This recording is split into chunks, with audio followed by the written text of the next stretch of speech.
Assalamualaikum warahmatullahi wabarakatuh. Waalaikumsalam warahmatullahi wabarakatuh. How are you today? Fine. Fine. Oke, alhamdulillah. Mudah-mudahan tidak jadi bencana kita hari ini. Karena persoalannya, insyaallah pertemuan kita kali ini akan kita menguraikan lebih banyak mengenai efek daripada perubahan sosial. Tapi jauh sebelumnya, saya mengingatkan bahwa pertemuan sebelum kita ini saya sudah membahas mengenai apa sih sebenarnya perubahan sosial tersebut.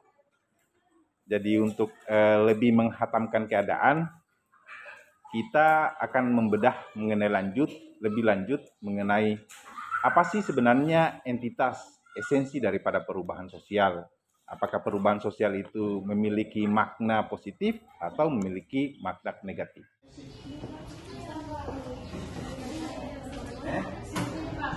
Di sini mana? Di sini. Oh iya. Saya bagi klasifikasikan saja per 6 kelompok. Jadi ini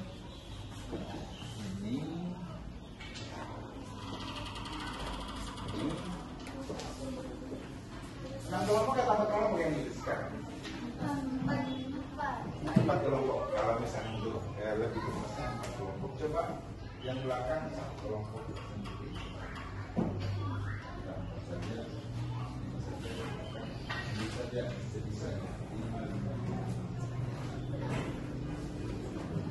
Lembar KPD-nya saya sudah sajikan. Jadi saya sajikan, silakan nanti akan saya jelaskan mengenai apa yang akan kita cari. Jadi silakan tulis di situ spesifikasi misalnya seperti apa yang kita rasakan, apa yang terasa sekarang dan apa yang dari dulu dan apa yang terasa sekarang. Dari spesifikasi tersebut bisa kita nanti menunjukkan apa sebenarnya hal-hal yang paling mendasar daripada perubahan sosial. Jadi untuk lebih spesifiknya, coba gabung berdasarkan kelompoknya. Coba 4 orang cek, 4 atau 5 orang gabung di mana? Coba yang belakang gabung di mana? Ambil posisi yang nyaman untuk kita diskusikan. Posisi yang nyaman untuk kita diskusikan.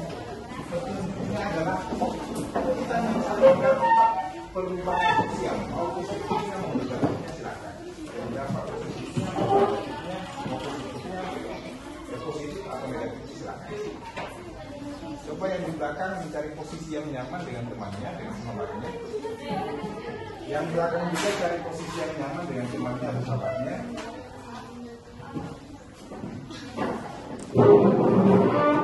Kameramen pura-pura sibuk saja.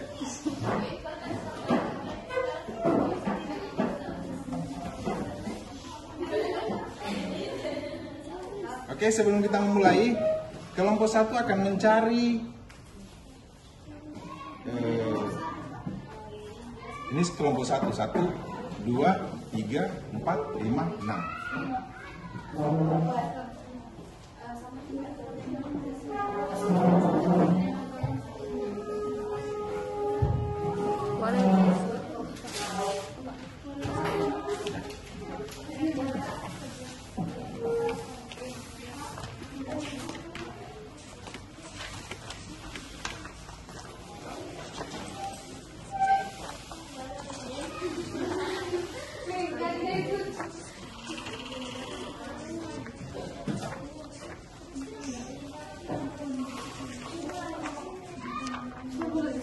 Kelompok 1 mengenai, tulis di atasnya, sikap tertutup masyarakat pada budaya baru. Sikap tertutup masyarakat pada budaya baru. Kelompok 2, kepercayaan sikap yang tertanam kuat. Yang tertanam kuat.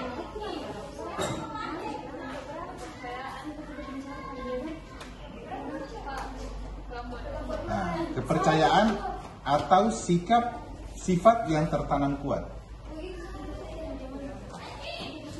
Kelompok 3, perkembangan iptek yang lambat.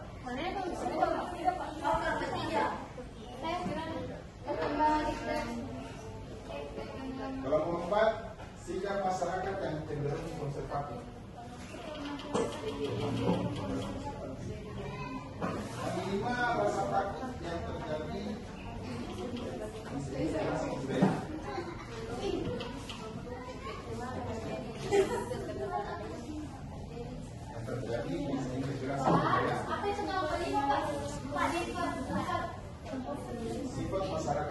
cenderung konservatif. Kelompok 6 merasakan terhadap budaya luar. Satu persatu berada dalam posisi yang kurang menyenangkan. Satu persatu kehidupan kita tidak ada pegangan sama sekali. Bayangkan, rasakan, dan nikmati. Setelah itu kita merasakan betapa berharganya diri kita, betapa bangganya orang tua kita setelah kita memiliki nilai yang bisa dibanggakan dalam suatu masyarakat. Bayangkan posisinya kita sekarang adalah posisi yang orang berhasil. Orang yang dibanggakan, orang yang betul-betul dirasakan, orang yang dielulukan dalam suatu masyarakat. Bayangkan dalam posisi seperti itu.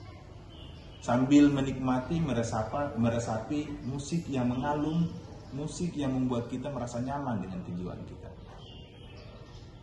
Katakan pada diri kita bahwa saya bisa untuk menjadi pribadi yang bermakna ke depan. Mulai hari ini, esok, dan akan datang akan menjadi orang yang berguna bagi dirinya, keluarganya, dan utamanya pada bangsanya. Sambil menarik nafas, hembuskan pelan-pelan. Narik nafas, hembuskan pelan-pelan. Menarik nafas, hembuskan pelan-pelan. Katakan yes berhasil pada dirinya mulai sekarang. Buka matakan, katakan secara serentak, saya pasti bisa. 1, 2, 3. Saya pasti bisa. Oke, kasih aplaus dulu. Untuk Dirita, bukan untuk saya, untuk Dirita, untuk sama saya. Saya tahu bahwa larutan pemikirannya bukan itu yang kita dengar. Yang kita dengarkan itu adalah bagaimana saya mau pulang, kapan ini selesai. Jadi tidak masalah, seperti apapun, tapi itulah hidup. Rutinitas seperti apapun, kita butuh rehat sejenak. Jadi jangan sampai kita terbawa emosional, sehingga kita lupa sebenarnya kita ini memiliki makna untuk lebih baik ke depannya. Ya, oke. Yang kelompok yang volunteer pertama yang mau membacakan hasilnya siapa?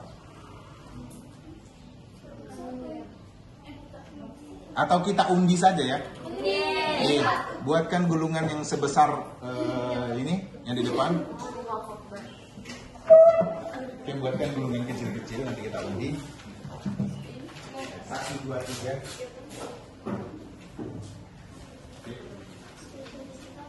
Sudah itu kita skin. Siapa yang naik, dia yang keluar.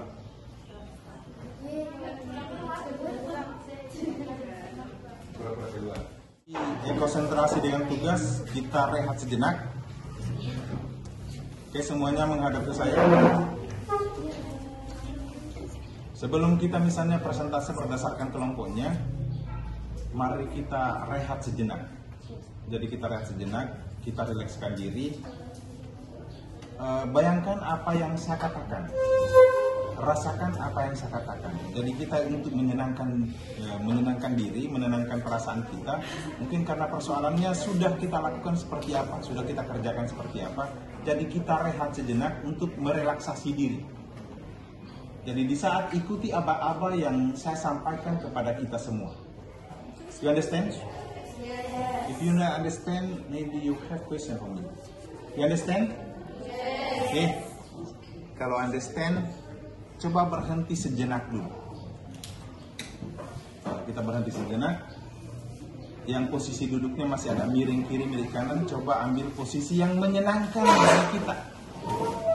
Asal jangan menyenangkan angkat kakinya di meja.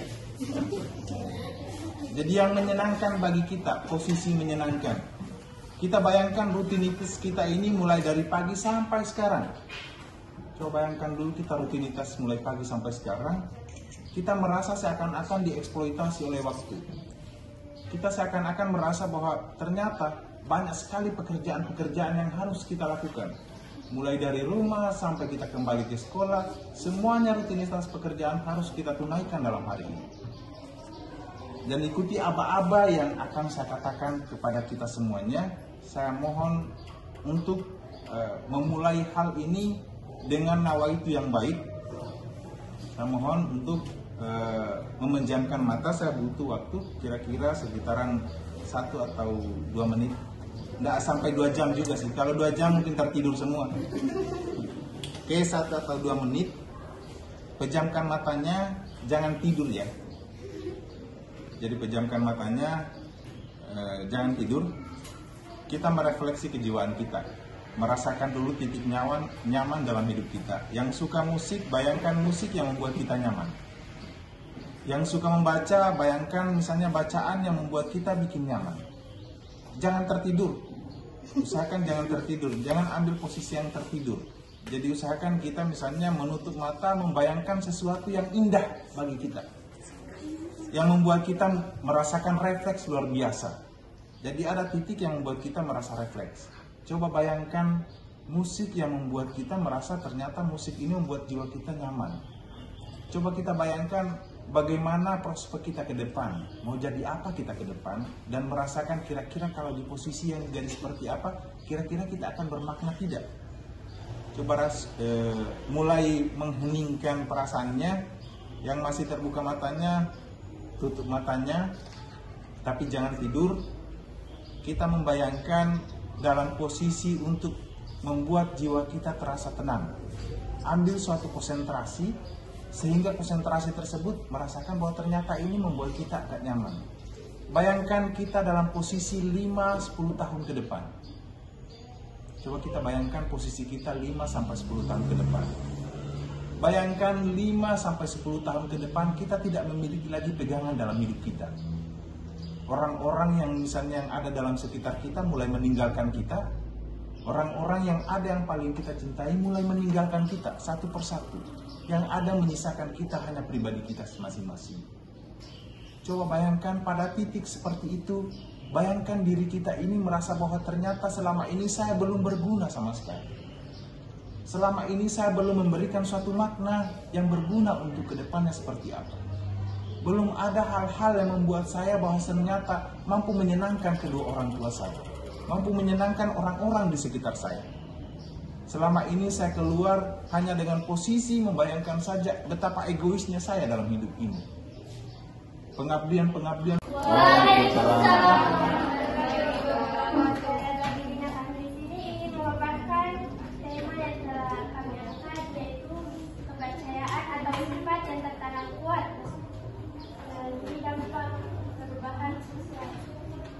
Selanjutnya materinya saya serahkan kepada Sucila tadi.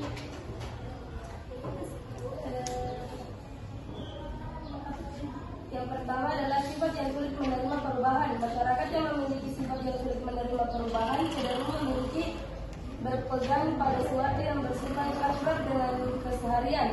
Kedua, kurangnya hubungan dengan masyarakat lain. Hal ini dapat menyebabkan masyarakat tidak mengetahui kemajuan yang dicapai kelompok lain. Hal tersebut membuat mereka tidak memiliki keinginan untuk beradaptasi dengan perubahan. Masyarakat tradisional yang memegang ideologi kuat mungkin sulit beradaptasi dengan perubahan sosial yang lebih modern. Oke, kasih aplaus dulu untuk kelompok 2. Ada yang mau bertanya pada kelompok 2? Katanya misalnya penanaman sikap yang tertanam kuat ya, keyakinan ya. Jadi ada keyakinan yang tertanam kuat sehingga ini akan menjadi penghambat terjadinya perubahan sosial. Ada yang mau bertanya? Ada yang mau memberikan saran? Masukan? Silakan. Baiklah, terima kasih atas kesempatan yang telah diberikan.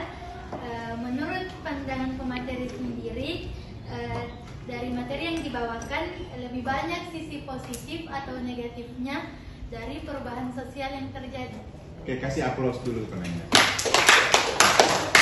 Silakan, saya persilakan kepada pemateri.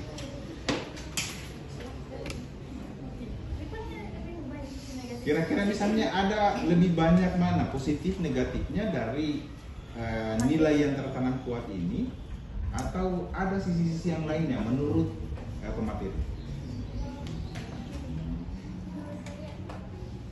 Baiklah, saya akan menjawab pertanyaan dari saudari.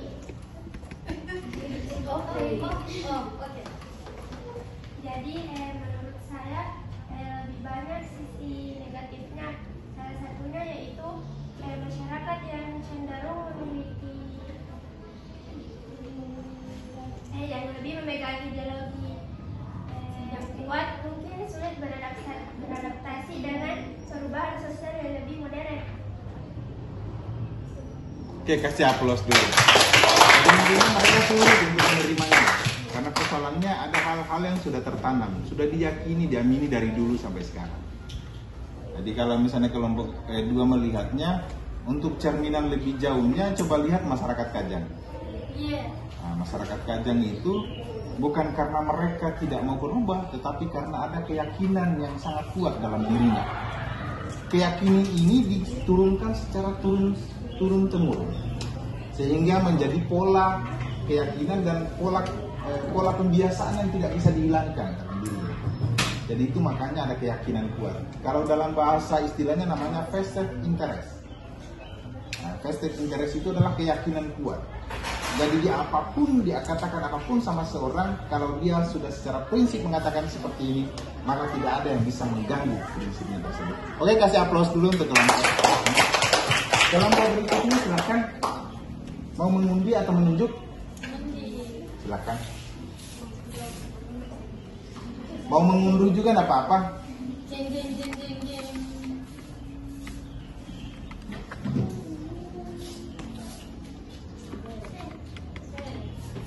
Biasa menapi beras begitu ya. Jadi kalau yang biasa menapi beras kelihatan kentara sekali. Wow. Oke, kelompok 3 kasih aplaus dulu kelompok 3. Oke, silakan closing. Sekian dari kelompok kami. Assalamualaikum warahmatullahi wabarakatuh. Waalaikumsalam. Terlalu banyak sisi negatifnya, makanya ini kita gunakan sebagai nilai domain daripada negatif. Tapi intinya perubahan sosial adalah, bisa saya katakan sekali lagi, perubahan sosial itu adalah melihatnya dari before and after-nya. Yang mana sebelumnya dan sesudahnya. Dari dalam kehidupan kita itu pasti akan terjadi perubahan sosial. Tetapi cara menangkap perubahan sosial adalah menyikapinya berdasarkan mentality yang sehat dalam diri. Jadi kalau sudah sehat secara mentalitas, maka semuanya akan bisa kita lawan apapun yang terjadi dalam perubahan sosial. Sekali lagi sebagai statement closing, saya ingin katakan bahwa langkah-langkah yang kita lakukan hari ini bisa jadi penyaring dari perubahan sosial. Tapi langkah positif yang kita lakukan hari ini akan menjadi penyemangat kita untuk besok harinya. Jadi langkah besar terjadi karena dimulai dari langkah kecil yang kita lakukan hari ini. Kasih aplaus dulu untuk diri kita. Saya mengatakan sekali lagi bahwa belajar baik karena orang yang menanam nilai benefit dalam dirinya sekarang, makanya bisa berdiri tegak. Assalamualaikum warahmatullahi wabarakatuh.